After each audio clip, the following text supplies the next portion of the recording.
Good morning, everyone.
कल के class से कोई डाउट है किसी को?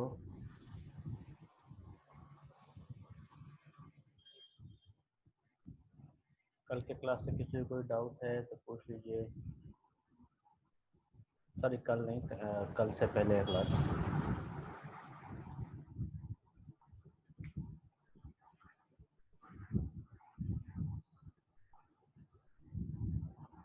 बाकी लोगों को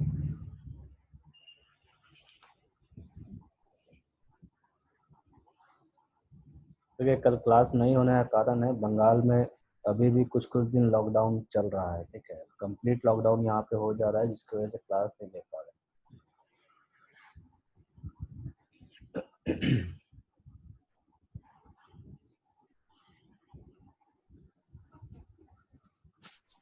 Good morning, sir.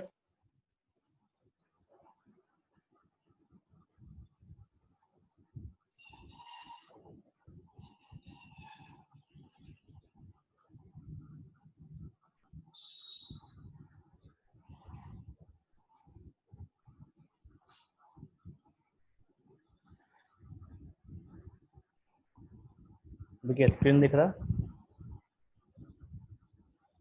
सबको दिख रहा स्क्रीन?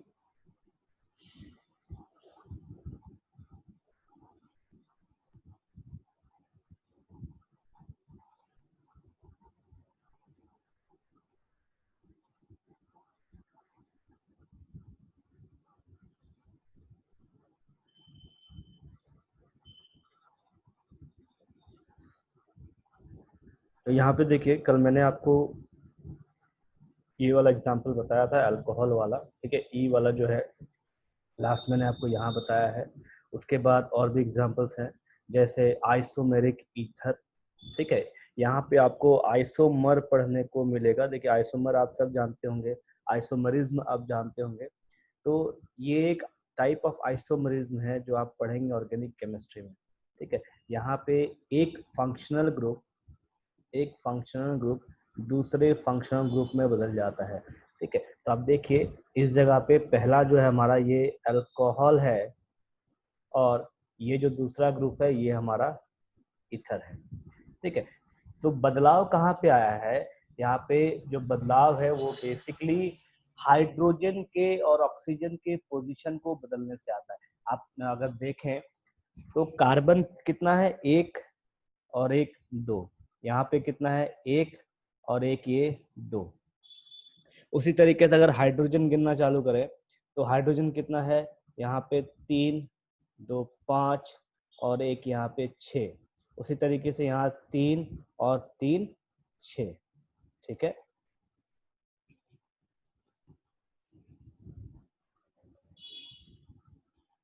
थोड़ा ब्लैक दिख रहा है। अच्छा ठीक है, मैं फिर से शेयर करता हूँ।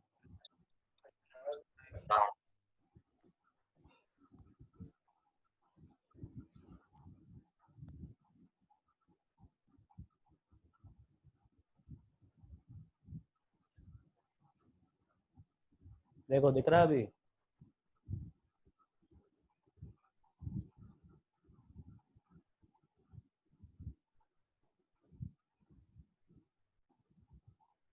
अभी दिख रहा है क्या सौरभ?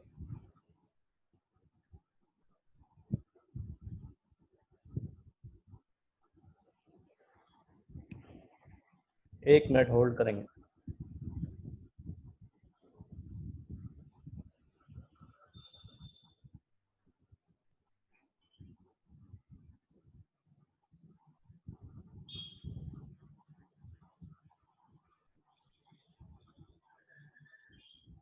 अभी देखो मेरे ख्याल से अब दिखना चाहिए।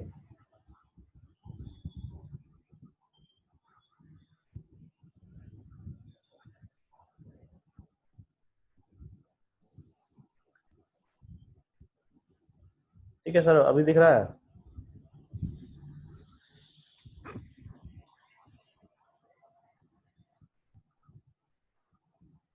हेलो, अभी स्क्रीन विजिबल है सबको?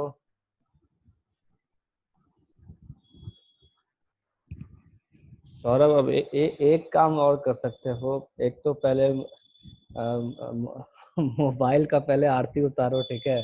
उसके बाद उस पर नारियल फोड़िए पहले मोबाइल पे, तब आपको टिक दिखेगा।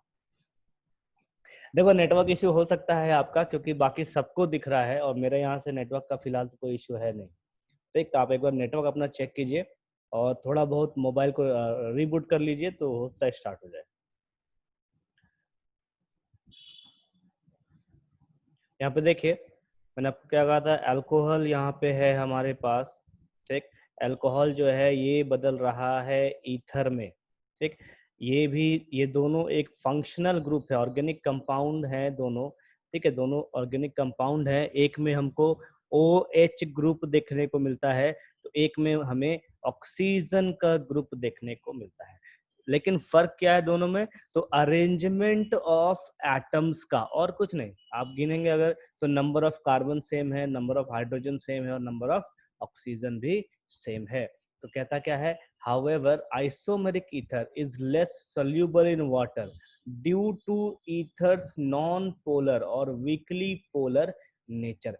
हमने हाइड्रोजन बॉन्ड में अभी तक क्या पढ़ा कि हाइड्रोजन जो है वो दूसरे एटम के साथ बॉन्डिंग करता है।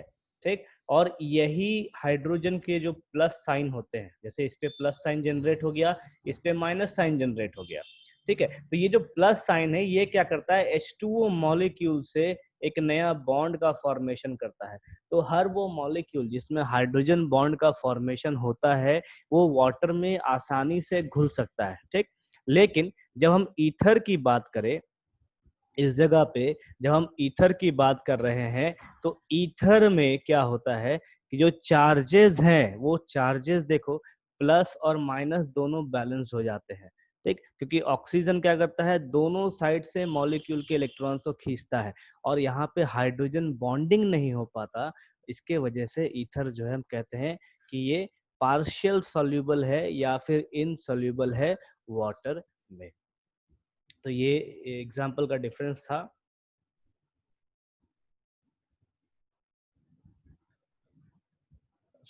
सौरभ आप एक काम कर सकते हैं, जो वीडियो मैं अपलोड करूंगा वो वीडियो आप वापस से एक बार देख लीजिएगा। ठीक है, क्योंकि यार और मैं उसमें अब कुछ नहीं कर सकता। ठीक, क्योंकि नेटवर्क इशू इधर से भी नहीं है और बाकी सबको दिख रहा है। ठीक है, तो आप एक काम कर सकते हैं कि वीडियो वापस से आप चेक कर लीजिएगा और जो नोट्स होगा, नोट्स प्लस बोर्ड जो मैं शेयर करूंगा उसे आप एक बार पढ़ लेंगे और कुछ डाउट होता है तो फिर आप नेक्स्ट क्लास में पूछ सकते हैं। देन नेक्स्ट एग्जांपल देखिए, यहाँ पे अमीन ग्रुप को इंट्रोड्यूस किया गया है। अमीन ग्रुप कहे तो यहाँ पे नाइट्रोजन, अमीन ग्रुप को इंट्रोड्यूस नहीं किया गया, यहाँ पे नाइट्रोजन और हाइड्रोजन के बीच में बॉन्डिंग दिखाया गया। एक एक मॉलिक्यूल हमारा यहाँ पे है, दूसरा मॉलिक्यूल हमारा यहाँ पे है और तीसरा मॉलिक्यूल इस साइड में है। ठीक, उसी तरीके से नीचे में देखिए एक मॉलिक्यूल इधर है और दूसरा मॉलिक्यूल इधर चालू हो रहा है। तो बीच में जो डॉटेड लाइन है ये हमारा हाइड्रोजन बॉन्डिंग को रिप्रेजेंट करता है। ठीक है, देखते हैं क्या लिखा है, दो the hydrogen atoms in in a methyl groups are not polarized. यहाँ पे देखिए मिथाइल का ग्रुप है CH3। ये जो CH3 है इसे हम कहते हैं मिथाइल ग्रुप। ठीक है, जिसे R से मैंने आपको बताया था अल्काइल से, तो मीथेन से बनता है जब मीथेन से एक हाइड्रोजन हटा दिया जाता है तो उसे हम कहते हैं मिथाइल। जैसे मैंने आपको अल्केन से अल्काइल बताया था, उसी तरीके से मीथेन से मिथाइल होगा। ठीक है, तो जब भी इस टाइप का कुछ आता है तो आप उसको ऐसे नेमिंग कर सकते हो। वैसे नेमिंग हम पढ़ेंगे ऑर्गेनिक केमिस्ट्री में, फिलहाल इसको ऐसे ध्यान रखिए। तो यहाँ पे क्या कहता है कि methyl group are not polarized if an electronegative group like chloro, carbonyl, nitro, cyano is attached to it. The CH bond gets polarized due to the inductive effect and the hydrogen atom becomes slightly acidic, resulting in the formation of weak hydrogen bond. तो देखो ये point मैंने notes में add किया है, लेकिन मैं इस पॉइंट को और एक्सप्लेन नहीं करूंगा।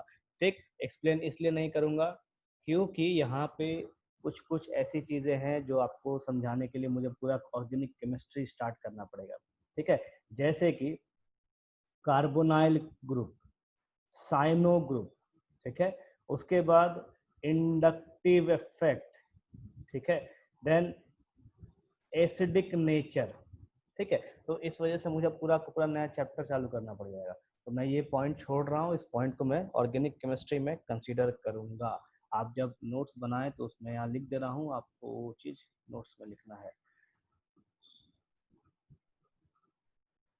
Will consider this point in GOC।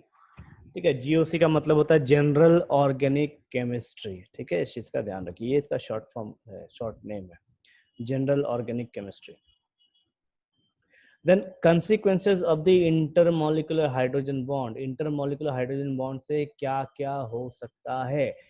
Due to H bonding, boiling points of water, ammonia, HF, acid are abnormally high shown in figure। देखिए ये ग्राफ दिखाया गया है, ये ग्राफ आपको याद करने की जरूरत नहीं है।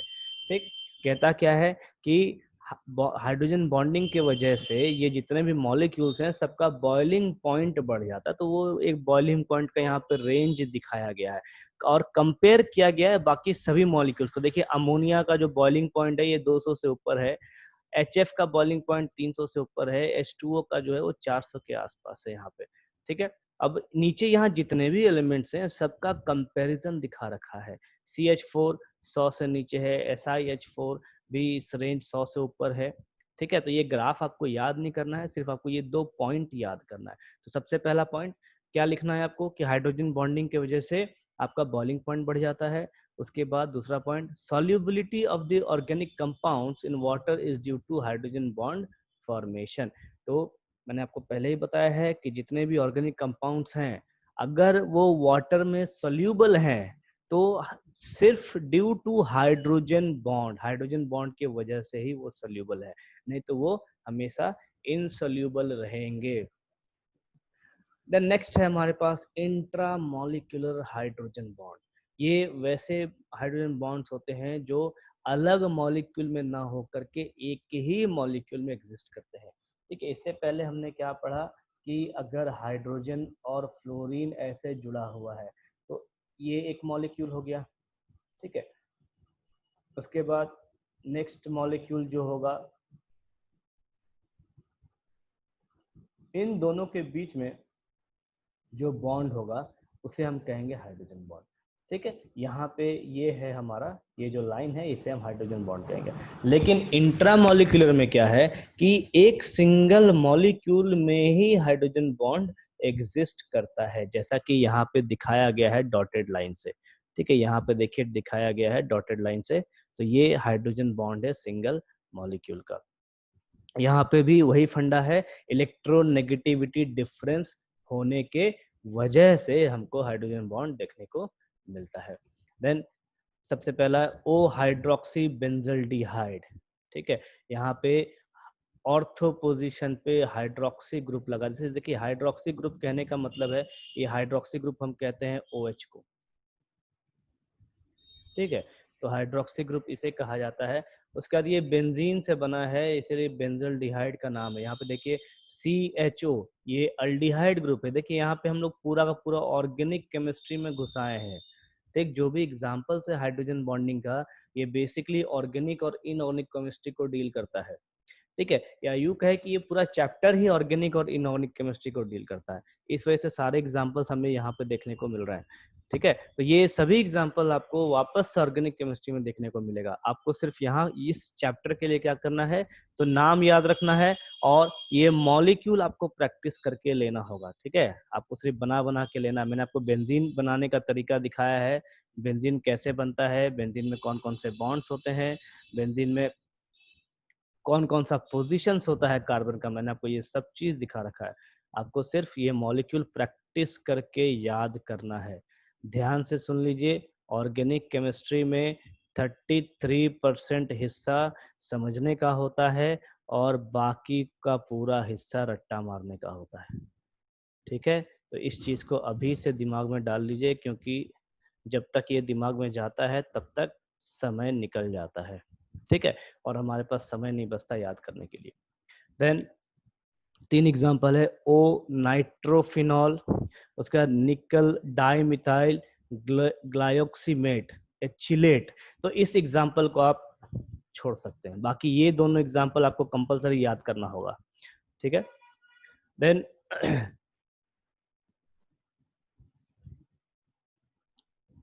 the necessary conditions for the formation of intramolecular hydrogen bonding are: the ring formed as a result of hydrogen bonding should be planar। ये जो रिंग है ये प्लेन में होना चाहिए। ठीक है, एक प्लेन में होना चाहिए, एक्स वाई प्लेन, चाहे वाई जेड प्लेन, चाहे जेड एक्स प्लेन, इस टाइप से। सेकेंड पॉइंट क्या कहता है, ए 5 और 6 membered ring should be form. ये इसमें 5 या 6 से 6 से अधिक मेंबर भी हो सकते हैं। जैसे एक मेंबर यहाँ हो गया, 2 यहाँ हो गया, 3 यहाँ है, 4 5 6। ठीक, अब अगर इस साइड में गिनना चालू करें, इस साइड में तो हमको 6 मेंबर मिल गया। इस साइड में कितना होगा, 1 2 3 4 5 6। देखो चिलेट का जो मतलब है, चिलेट विलेट सब आपको ऑर्गेनिक में पढ़ना है। तो एक चिलेट वर्ड भी एक काफी ज्यादा इम्पोर्टेंट और बड़ा टॉपिक है। मैं आपको फिलहाल एक एग्जांपल देता हूँ। ठीक है, देखिए आपका जो हाथ है, ठीक, आपके दोनों हाथ एक दूसरे से अलग हैं। ठीक है, अगर आप नॉर्मली दोनों हाथ को देखो तो दोनों एक दूसरे से अलग होते हैं। ठीक, लेकिन आप एक हाथ को अगर मिरर में प्रोजेक्ट कीजिए तो आपको वो ठीक इमेज कैसा देगा, दूसरे हाथ के जैसा इमेज मिलेगा आपको। ठीक है, ये पहला एग्जांपल हो गया। दूसरा एग्जांपल, आपने शूज को उठाओ, एक जूता दूसरे जूते से अलग है, एक पैर का जूता दूसरे पैर में नहीं घुस सकता, लेकिन उसी जूते को आप मिरर में प्रोजेक्ट कीजिए तो आपको क्या मिलेगा, दूसरे जूते का शेप मिलेगा। तो चिलेट मॉलिक्यूल्स ऐसे होते हैं। ठीक है, ये इस टाइप के मॉलिक्यूल्स हैं जिसमें मुझे मिरर इमेज देखने को मिलता है। अभी देखो मैं इस मॉलिक्यूल का पार्टीशन करता हूँ। ठीक है, अब आप इस मॉलिक्यूल को देखो, ये आपको मिरर इमेज देखने को दे रहा है। यहाँ पे नाइट्रोजन, यहाँ पे नाइट्रोजन, नाइट्रोजन, नाइट्रोजन, कार्बन है CH3, ऑक्सीजन, ऑक्सीजन, यहाँ ऑक्सीजन, यहाँ पे ऑक्सीजन।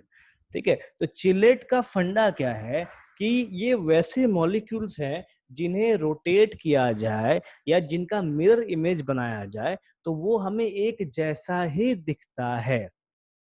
ठीक है, तो इस चीज को फिलहाल आप इतना याद रखिए कि किसी का भी मिरर, किसी भी मॉलिक्यूल का जब मिरर इमेज बनता है और मिरर इमेज में मुझे कोई भी फर्क देखने को ना मिले तो उसे हम चिलेट मॉलिक्यूल या चिलेट आयन कहेंगे। ठीक है, और ये बेसिकली आपको 12th के ऑर्गेनिक में पढ़ना है, 11th के ऑर्गेनिक में भी नहीं, 12th में पढ़ना है ये चीज। समझ में आया रूपम? अगर आपको एग्जाम्पल में कंफ्यूजन है तो एग्जाम्पल आप खुद का हाथ देख लो, खुद का शूज देख लो। ठीक है, अपने ईयर्स देख लो आईने में तो आपको ये चीज दिखने को मिलता है। यहाँ पे मैं लिख दे रहा हूँ, this is involve in will be discussed in organic chemistry class 12। ठीक है, ये एक्चुअल में ऑर्गेनिक केमिस्ट्री 12th का सिलेबस में है, आपके 11th के सिलेबस में ये वर्ड है ही नहीं, फिर भी मैंने यहाँ एग्जांपल दिखाया है सिर्फ हाइड्रोजन बॉन्डिंग को दिखाने के लिए।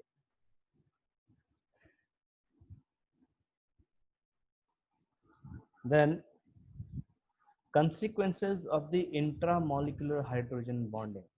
Presence of intramolecular hydrogen bonding decreases the boiling points as well as the solubility in water. देखिए इसका जो पॉइंट है ये ठीक उल्टा होगा इंटरमोलिकुलर का। इंटरमोलिकुलर में क्या देखने को मिला था कि बॉइलिंग पॉइंट बढ़ जाता है, लेकिन यहाँ पे क्या है कि बॉइलिंग पॉइंट यहाँ पे देखिए डिक्रीज हो रहा है।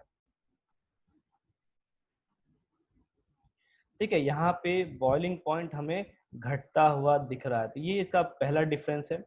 उसके बाद इसका जो सॉल्युबिलिटी है, ये सॉल्युबिलिटी भी घटता है। हमने इंटरमॉलिक्यूलर हाइड्रोजन बॉन्ड में क्या पढ़ा कि वो वाटर में जाते उसका सॉल्युबिलिटी बढ़ जाता है, मतलब आसानी से घुल सकता है। जैसे शाम होते ही लोग दारू पीना चालू करते थे, पानी में पीते हैं, ठीक है, तो पीने का रीजन ही यही है कि वो उसमें घुल सकता है। तो इंट्रामोलिकुलर क्या है, उसका ठीक उल्टा, ये नहीं घुलेगा। पहला पॉइंट क्या देखते हैं, hydrogen bonding between two atoms of the same molecule, intramolecular H bonding leads to unavailability of these atoms to bond with atoms of other molecule. कहता क्या है कि यहाँ पे सेम मॉलिक्यूल में हाइड्रोजन बॉन्डिंग होने के वजह से ये दूसरे मॉलिक्यूल को अट्रैक्ट नहीं कर पाता और ना ही जोड़ पाता है। हमने इंटर मॉलिक्यूलर में क्या देखा था, HF में, हाइड्रोजन और फ्लोरीन में, कि एक हाइड्रोजन दूसरे मॉलिक्यूल के फ्लोरीन को अट्रैक्ट कर रहा है, लेकिन यहाँ पे केस उल्टा है। यहाँ पे विद इन द मॉलिक्यूल, मतलब उसी मॉलिक्यूल के अंदर में ही अट्रैक्शन देखने को मिलता है, इसी वजह से ये नए मॉलिक्यूल को अट्रैक्ट नहीं करता। In other words, intramolecular H bonding between atoms of same molecule makes them unavailable for intermolecular H bonding। ठीक है, यहाँ पे यही लिखा गया है कि ये सेम मॉलिक्यूल में होने के वजह से ये इंटरमॉलिक्यूलर के जैसा प्रॉपर्टीज नहीं दिखाता, and hence compound showing such type of bonding tends to show lower boiling points. For example O chlorophenol, O nitrophenol. देखो मैं यहाँ पे आपको ओ क्लोरोफिनॉल बना के दिखाता हूँ, ठीक है, सिर्फ एग्जाम्पल देखिए, यहाँ पे ऑलरेडी दिखा रखा है ऊपर में ओ नाइट्रोफिनॉल। ठीक है, ओ नाइट्रोफिनॉल। तो ये जो पोर्शन है, ये जो पोर्शन है NO2, ठीक है, इसे हम कहते हैं नाइट्रो ग्रुप। ये जो NO2 है ये कहलाता है नाइट्रो ग्रुप, ठीक, और इसे हम कहते हैं ओ नाइट्रोफिनॉल, क्योंकि ये ऑर्थो पोजीशन से जुड़ा हुआ है, इस वजह से ये यहाँ से जुड़ा हुआ है, इस वजह से कहते हैं ओ नाइट्रोफिनॉल। इसी जगह पे अगर क्लोरीन चला आएगा तो उसे हम कहेंगे ओ क्लोरोफिनॉल। ठीक है, यहाँ देखिए OH का ग्रुप है, फिनॉल जो है वो अल्कोहल होता है, ठीक है, तो ये अल्कोहल के लिए फिनॉल यूज करते हैं। ठीक, अभी देखो थोड़ा बहुत आपको कंफ्यूजन होगा क्योंकि ऑर्गेनिक केमिस्ट्री हम नहीं पढ़ रहे हैं फिलहाल, इसलिए। देन और भी एग्जांपल्स है, and other O derivatives isomers of hydroxy carbonyl and acids show low boiling as well as melting points as compared to their M और P derivatives which exhibit intermolecular H bonding. अभी देखिए यहाँ पे इस जगह पे देखो ये थोड़ा आपको प्रॉब्लम कर रहा होगा, तो ध्यान से सुनिए, इसमें हम चेंजेस कहाँ करेंगे। मान लीजिए ये जो नाइट्रो ग्रुप है, ठीक, तो नाइट्रो ग्रुप को मैं उठाऊं और यहाँ पे मान लो डाल देता हूँ ऐसे,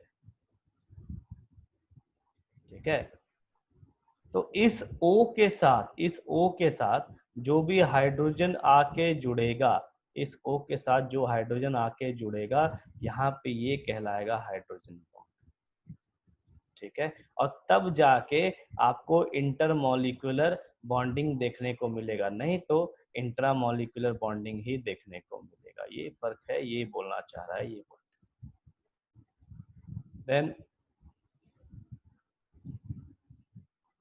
point number 2, the solubility of all such compounds also decreases for the same reason. ठीक है, रीजन मैंने आपको बताया अभी कि सेम मॉलिक्यूल में हाइड्रोजन बॉन्ड होने की वजह से ये किसी नए मॉलिक्यूल को जोड़ना पसंद नहीं करता, इसके वजह से इसका solubility घट जाता है। तो bonding between atoms of same molecules और चिलेशन, ये जो चिलेशन वर्ड है ये यहाँ पे चिलेट वर्ड से आया है। ठीक है, ध्यान से सुनिए, चिलेट वर्ड से यहाँ पे चिलेशन वर्ड आया है। ठीक है, या तो चिलेशन पढ़ते हैं या किलेशन भी पढ़ते हैं।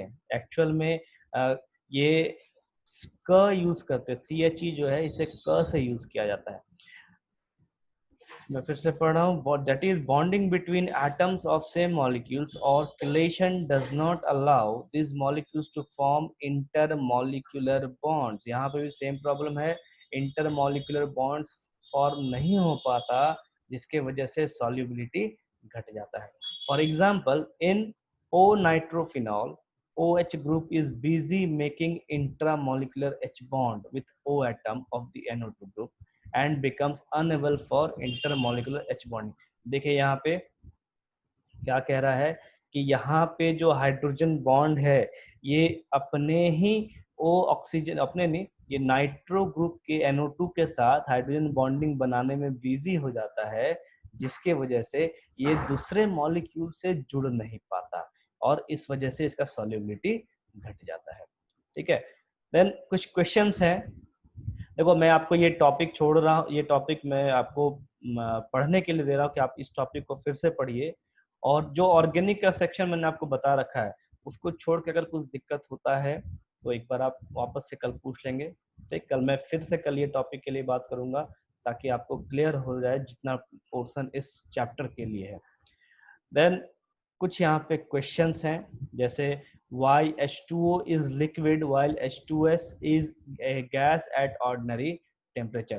ठीक है, वाटर लिक्विड होता है लेकिन हाइड्रोजन सल्फाइड जो है ये गैसियस फॉर्म में पाया जाता है।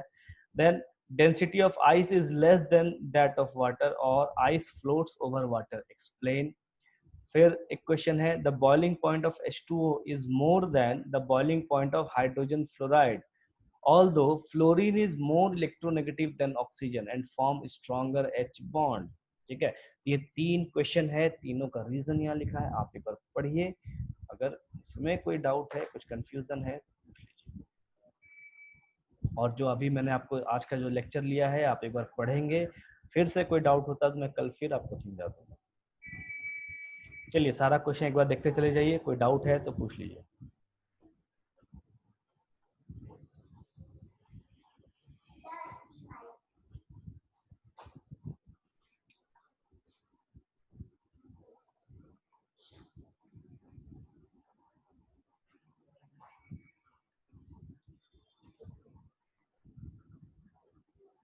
ये तीनों क्वेश्चन जो हैं आपको बोर्ड्स में आते हैं। ठीक है, तो थोड़ा पढ़ के समझ के ले लीजिए इस क्वेश्चन को। और इस चैप्टर का आपको NCERT सोल्यूशन भी मिल जाएगा। ठीक है, सोल्यूशन भी आप पढ़ेंगे एक बार, कोई डाउट हो तो फिर उसका भी हम क्लास एक बार रखेंगे।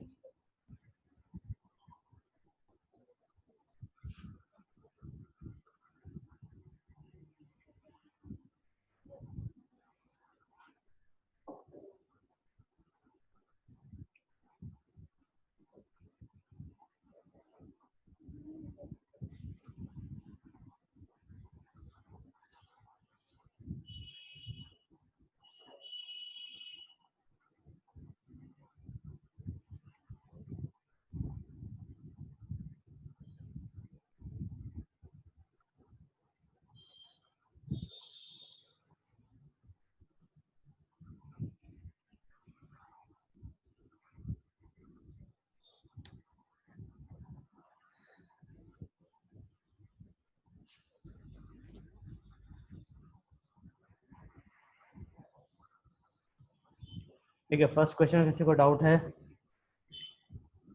फर्स्ट क्वेश्चन में किसी को डाउट है?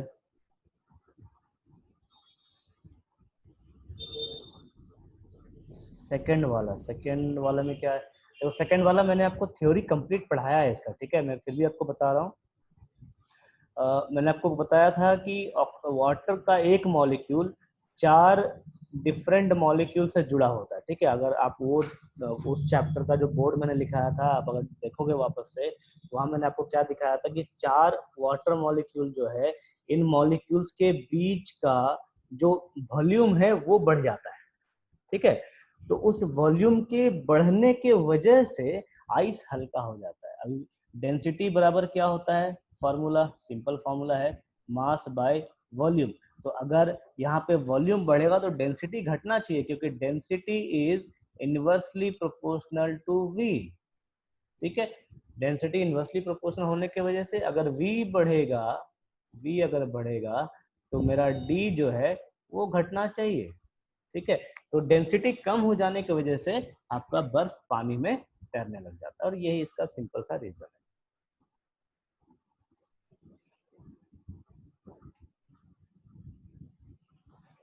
चलिए थर्ड क्वेश्चन देख लीजिए।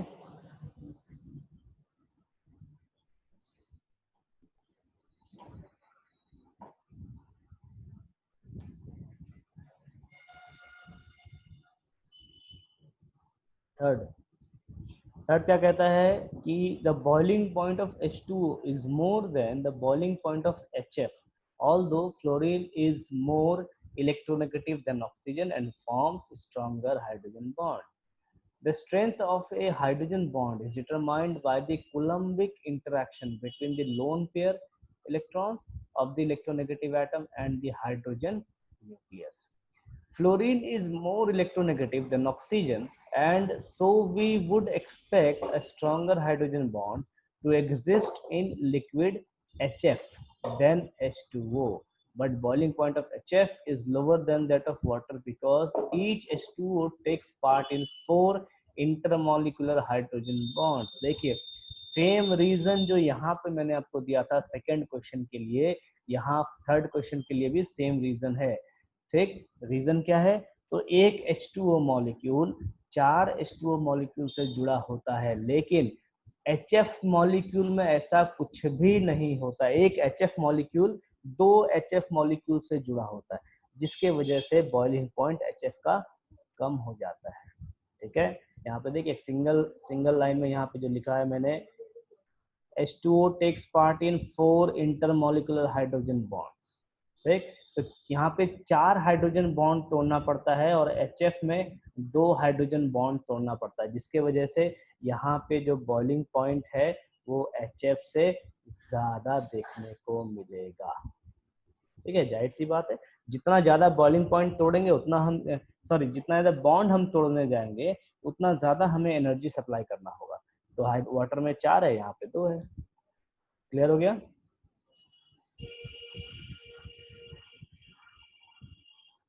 क्लियर हो गया सारा आंसर सबको, सभी को?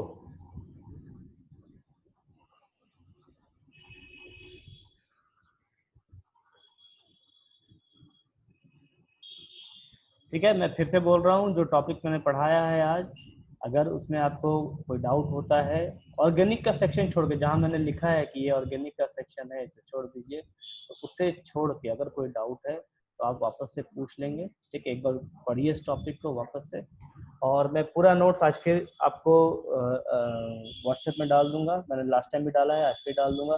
पूरे नोट्स को भी आप रिवीजन करेंगे, अगर कोई डाउट होता है तो आप मंडे तक पूछ सकते हैं, ठीक। मंडे को पूरा नोट्स पूछिएगा और ट्यूसडे को आप एनसीईआरटी का डाउट पूछ लेंगे, एनसीईआरटी भी मैं आपको सोल्यूशन दे दूंगा, जो भी डाउट होगा, ठीक है। ओके है सबको?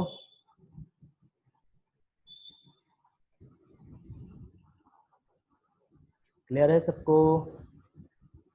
नोट्स में अपलोड करूंगा, सब कोई पढ़ेंगे बोल दे रहा हूँ, ठीक है। आप सैटरडे है आपके पास, संडे है आपके पास, 2 दिन पढ़िए, जो डाउट होता है मंडे वापस से पूछेंगे। चलिए तब तक के लिए शुभ रात्रि, सबा खैर, अगले दिन मिलते हैं फिर।